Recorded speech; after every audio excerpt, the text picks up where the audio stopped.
अस्सलाम वालेकुम वरहमतुल्लाहि वबरकातुहू। Welcome back to our channel student. तो आज की वीडियो में डिस्कस करेंगे हम जो है वो बेसिकली म्यूनसिपल ऑफिसर बीपीएस 17 का टेस्ट जो कि बेसिकली हाइड किया गया था सेंट पब्लिक सर्विस कमीशन की तरफ से।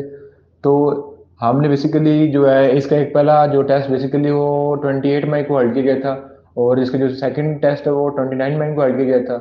तो इस टेस्ट के जो है हम एमसीक्यूज को आज की वीडियो में डील करेंगे।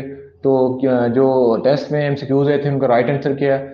तो स्टार्ट करते हुए द नेम ऑफ अल्लाह बिस्मिल्लाहिर्रहमानिर्रहीम। तो जनरल इंस्ट्रक्शन में लिखा हुआ है कि attempt all question, each wrong answer will be result in deduction of half marks. यानी कि मतलब कि आपने हर एमसीक्यूज को अटेम्प्ट करना है, और अगर आपको कोई एमसीक्यूज रॉन्ग अटेम्प्ट करते हैं तो उसकी डिडक्शन भी की जाएगी 0.5 मार्क्स की। तो स्टार्ट करते हुए द नेम ऑफ अल्लाह बिस्मिल्लाहिर्रहमानिर्रहीम। तो आते हैं अपने फर्स्ट एमसीक्यू की तरफ, जिसके अंदर हमारे पास फर्स्ट एमसीक्यूज है कि I do not really want to go beside it too late now. अब इसमें जो है बेसिकली बिसाइड अंडरलाइन किया हुआ है और बताना है कि ये पार्ट ऑफ स्पीच में क्या है। आइदर प्रेपोजिशन है, एडवर्ब है, कंजंक्शन है, नाउन। तो बेसिकली बिसाइड हमारे पास क्या होती है, प्रेपोजिशन।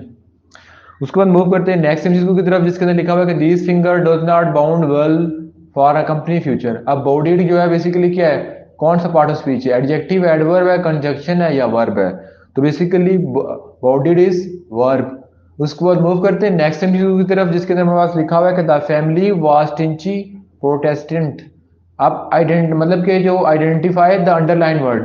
अब आइडेंटिफाई कर रहे हैं कि अंडरलाइन वर्ड में कौन सा पार्ट ऑफ स्पीच है, आइदर ऑब्जेक्टिव है, एडवर्ब है, प्रेपोजिशन है या इंटरजेक्शन है।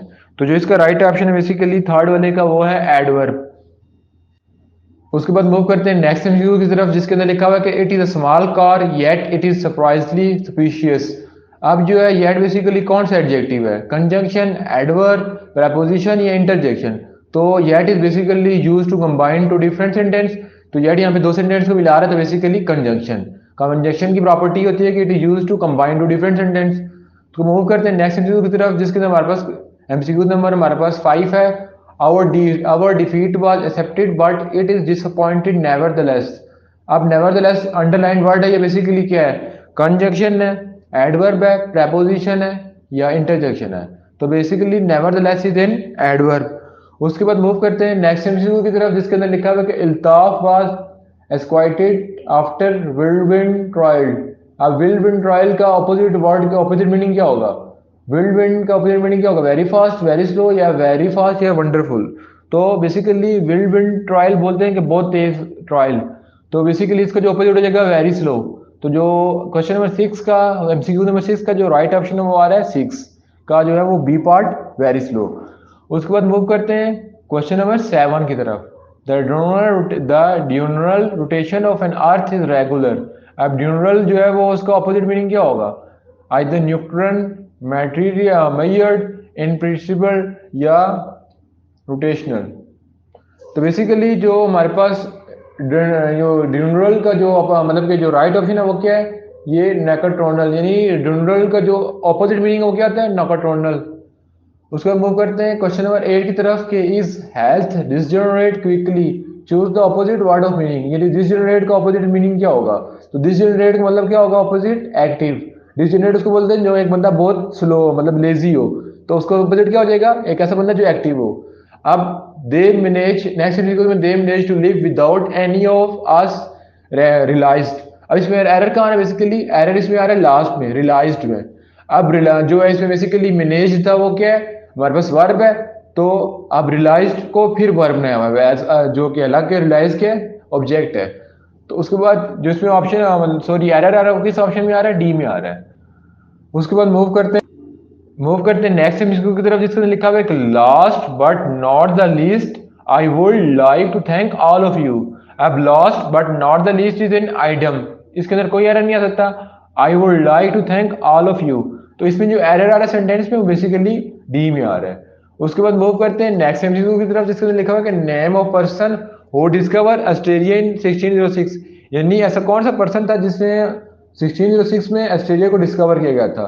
तो बेसिकली उसका नाम था विलियम जॉन्स। तो जो क्वेश्चन नंबर 11 का जो राइट ऑप्शन था वो क्या था, विलियम जॉन जून। उसको मूव करते हैं नेक्स्ट।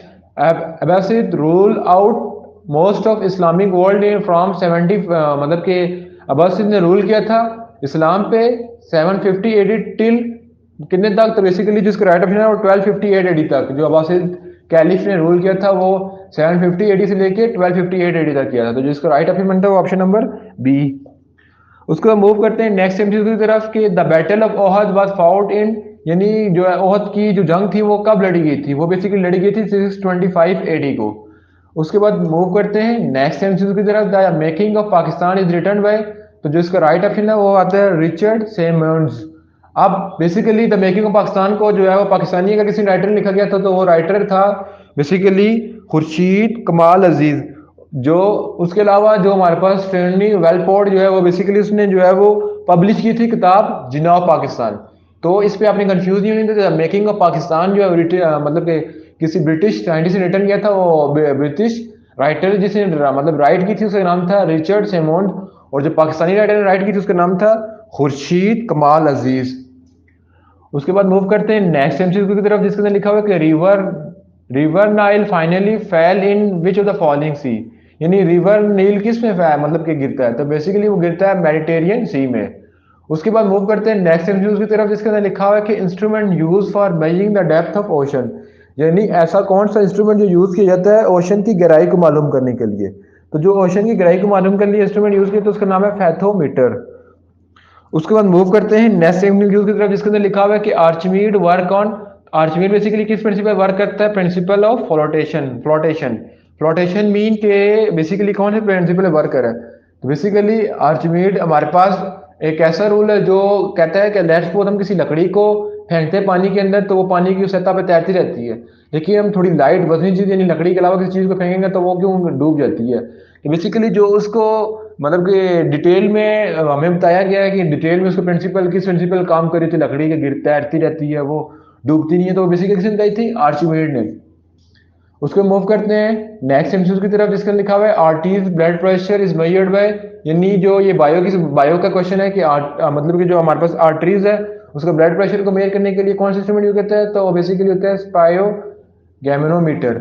उसके बाद मूव करते हैं नेक्स्ट एमसीक्यू की तरफ, जिसका लिखा हुआ है कि अब नेक्स्ट क्वेश्चन में लिखा हुआ है कि बॉक्साइट इज वन ऑफ, यानी बॉक्साइट हमारे पास क्या है? तो जो बॉक्साइट के जो राइट ऑप्शन है तो बेसिकली क्या है? C C aluminium. Bauxite is an aluminium. और उसके बाद मूव करते हैं नेक्स्ट की तरफ, the arranging of data in logical sequence is called, यानी जो है वो डाटा को एक सीक्वेंस में अरेंज करने को क्या कहते हैं? तो बेसिकली इसको बोलते हैं हम सॉर्टिंग, यानी उसको एक ऑर्डर में सॉर्ट कर देना।